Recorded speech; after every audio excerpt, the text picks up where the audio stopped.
ચાલો હવે આપણે આગળ શીખીએ કે અમુક સંખ્યાઓ એવી આવશે કે ઘડિયામાં આવશે નહીં, તો ત્યારે તમારે ચાવીઓનો ઉપયોગ કરીને એના અવયવ શોધવા જોશે.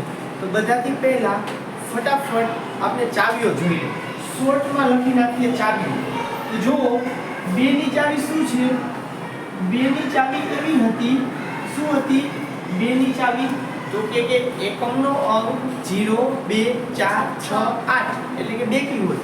તો એકમનો અંક 0 2 4 6 8 આટલા હોય તો એને 2 વડે નિશેષ ભાગી શકાય. મતલબ કે એમાં તમારે 2 લખવાનું, એ 2 ના પાડામાં આવશે આટલા હોય. પછી 3 ની ચાવી શું હતી? 3 ની ચાવી ફટાફટ યાદ કરો. અને શું હતી કે બધા અંકોનો સરવાળો 3 ના ઘડિયામાં આવતો હોય તો 3 વડે નિશેષ ભાગી શકાય. બધા અંકોનો સરવાળો. પછી 4 ની ચાવી. 4 ની ચાવી એવી હતી, 4 ની ચાવીમાં એમ કીધું હતું કે એકમ દશકથી બનતી સંખ્યા 4 નો ઘડિયામાં આવતી હોય તો 4 વડે નિશેષ ભાગી શકાય. તો એકમ અને દશક, એકમ દશક જોવાનું એ કોનો અવયવી હોવો જોઈએ? 4 નો. એ 4 ના ઘડિયામાં આવતી હોય. પછી 5 ની ચાવી. 5 ની ચાવી શું હતી કે એકમનો અંક શું હોવો જોઈએ? 0 અથવા 5. તો અને 6 ની ચાવી. 6 ની ચાવી તો એકદમ ઈઝી હતી. 6 ની ચાવી શું હતી કે 2 ની ચાવી લાગે અને 3 ની ચાવી લાગે તો 6 ની ચાવી લાગી ગણાય. અને 7 ની ચાવી આપણે ભણવામાં આવતી નથી. પછી 8 ની ચાવી. 8 ની ચાવી કેવી હતી યાદ કરો જોઈને. તો કે એકમ, દશક અને 100 આ 3 સંખ્યા લેવાની અને એ શેના અવયવી હોવા જોઈએ? 8 ના. ત્યારે આપણે 8 ની ચાવી લાગી ગણાય. પછી 9 ની ચાવી. 9 ની ચાવી હોય તો 9 ની ચાવી શું છે? બધા અંકોનો સરવાળો, બધા અંકોનો સરવાળો 9 ના ઘડિયામાં આવતો હોય તો 9 વડે નિશેષ ભાગી શકાય. પછી 10 ની ચાવી. 10 ની ચાવી એવી રીતે છે કે એકમનો અંક 0 હોવો જોઈએ. એકમનો અંક 0, એકમનો અંક 0 હોય ને તો 10 વડે નિશેષ ભાગી શકાય. અને 11 ની ચાવી અઘરામાં અઘરી હતી, યાદ કરો. એમાં શું આવતું? એકી સ્થાન અને બેકી સ્થાનનો સરવાળો. એકી સ્થાનનો સરવાળો કરવાનો, બેકી સ્થાનનો સરવાળો કરવાનો અને એની શું કરી નાખવાની? બાદબાકી. અને ઈ કા 0 આવવી જોઈએ કા 11 નો અવયવી હોવી જોઈએ. તો અહીંયા લખવાનું એકી સ્થાનનો સરવાળો અને બેકી સ્થાનનો સરવાળો. પછી ઈ બેની બાદબાકી 11 નો અવયવી હોવો જોઈએ. તો આ બહુ જ શોર્ટમાં આપણે ચાવીઓ લખી નાખેલી છે. તો હવે જોઈએ કે આપણે ચાલુ કરશી 51. એટલે ક્યાંથી ચાલુ કરશી? 51. 51 ના અવયવ. તો ખાસ જોતા જાજો કે હું કઈ રીતે આની અંદર ચાવીઓ લગાવીશ. ચાલો વિચારો. 51 છે એ અવિભાજ્ય સંખ્યા તો નથી ને? જુઓ તો, યાદ કરો. 51 છે અવિભાજ્ય સંખ્યા છે કે નથી? એ 17 નો ઘડિયો બોલો જોઈએ. 17 × 17, 17 × 2 = 34, 17 × 51. તો અવિભાજ્ય સંખ્યા નથી. તો આને 2 થી વધારે અવયવ મળશે. તો હાલો પેલા છે ને એક તો લખી જ નાખવાનું. શું? એક તો લખી જ નાખવાનું. હવે 2 ની ચાવી લગાડો. 2 આવશે કે નહીં આવે હમણાં ખબર પડી જશે કે 2 ની ચાવી શું છે? એકમનો અંક 0 2 4 6 8 હોય તો 2 આમાં અવયવ ગણાશે. તારો એકમનો અંક જુઓ જોઈએ કેટલો છે? 2 છે. 0 2 4 6 8 છે? નથી. તો આ 2 ના ઘડિયામાં આવશે નહીં. 51 છે એ 2 ના ઘડિયામાં આવશે નહીં. હવે 3 ના ઘડિયામાં 51 3 ના ઘડિયામાં આવશે કે નહીં આવે? 3 ની ચાવી લગાડો. કેની ચાવી? 3 ની ચાવી વાંચો. બધા અંકોનો સરવાળો 3 ના ઘડિયામાં આવતો હોય તો 3 વડે નિશેષ ભાગી શકાય. તો હાલો આમાં બધા અંકોનો સરવાળો કરો. 1 અને 5 નો સરવાળો કરો. કેટલો થાય? કેટલો થાય? 6 છે 3 ના ઘડિયામાં આવે. તો આમાં 3 અવયવ આવશે કેમ કે ચાવી લઈ ગઈ એટલે અવયવ આવે. તો 3 આવશે. શું કામ આવશે? કેમ કે 3 ની ચાવી લાગેલ છે, 2 ની ચાવી લાગેલ નથી. પછી 4 બરાબર, 4 તો આવે ને 51 માં. પછી વિચારો કે ડાયરેક્ટ 17 આવે. શું આવે? 17 તેરી 51 અને પછી આવે 51 એકુ 51. આવડી ગયું?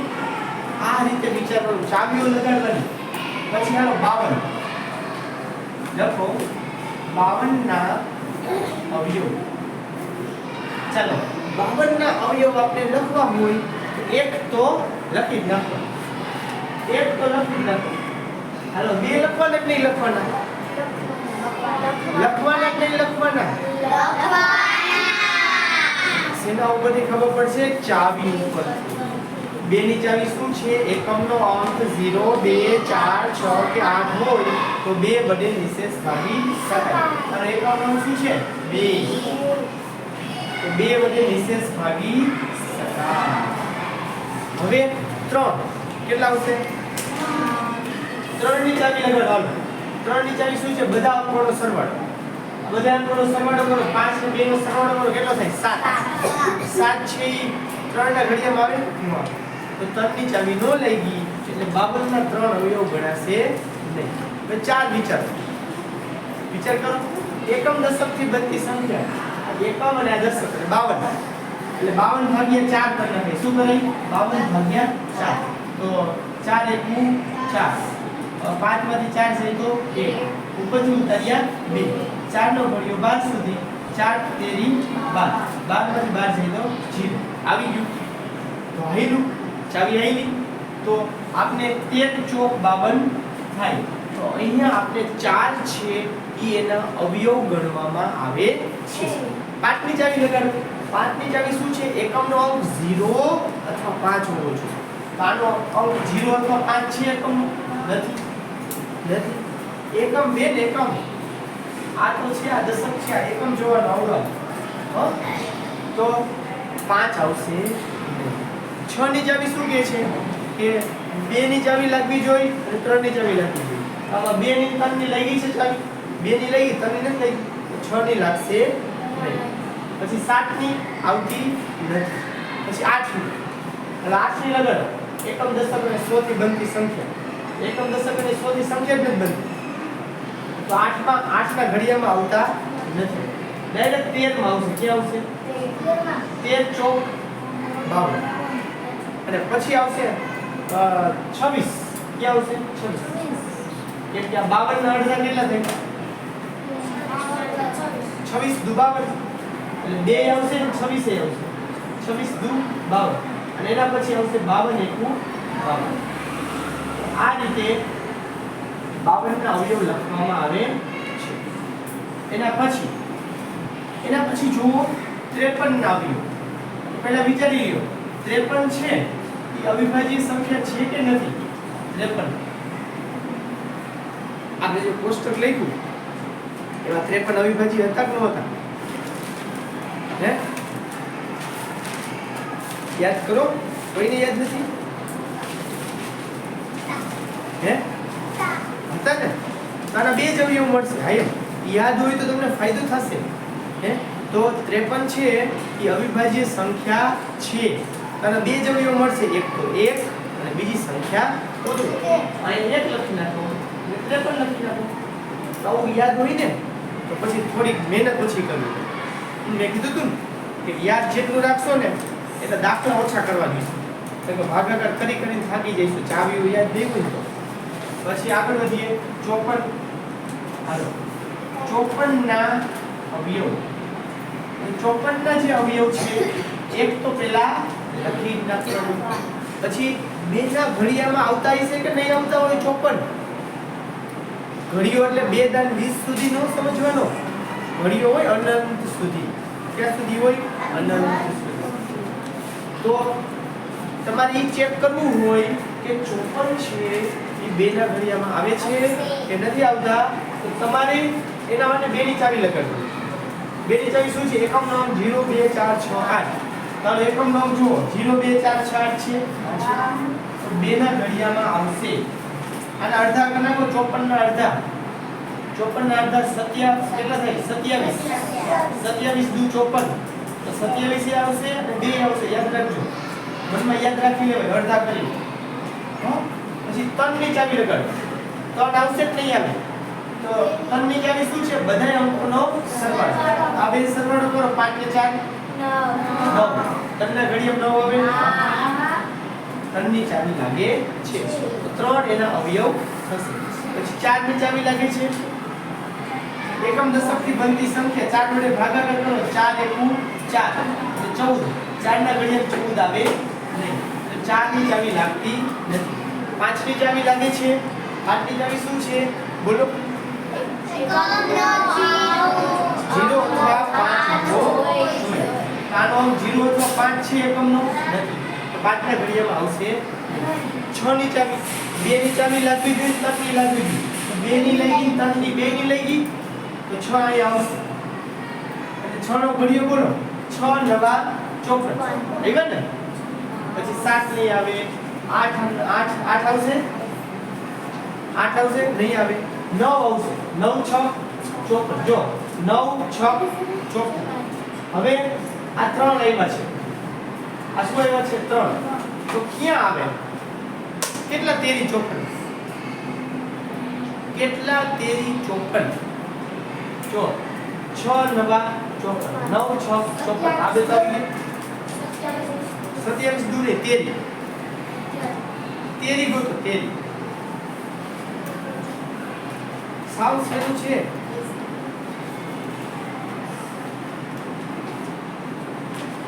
ગોતો. 18 તેરી 54. 18 તેરી 54. 18 અને તેરી 18 તેરી 54. અને હવે આને અડધા કરી નાખવાના. 27 દુ 54. આ દુ આવી અને 27 આવશે. 27 દુ 54 અને 54 એકુ 54. પછી એના પછી 55 ના અવયવ. તો 55 ના અવયવ એક તો પેલા લખી જ નાખવાના છે. પછી આમાં 2 ની ચાવી લાગે છે. એકમ નો 2 કી છે. 2 ની ચાવી લાગશે. 3 ની ચાવી લાગે છે. બધા અંકોનો સરવાળો કરો. 8 ને 5 10. 10 ના પાડા 3 છે. 10 ના પાડા 10 આવે. 3 ના પાડા 10 આવે નથી આવતા. તો 3 ની ચાવી લાગતી નથી. 4 ની લાગે નહીં. 5 ની ચાવી જુઓ લાગે છે. એકમ નો 0 અથવા 5 હોવો જોઈએ. હા તો 5 પણ ક્યાં આવે? 5 11 55. 5 11 55 થાય તો 11 5 55 નહીં થાય.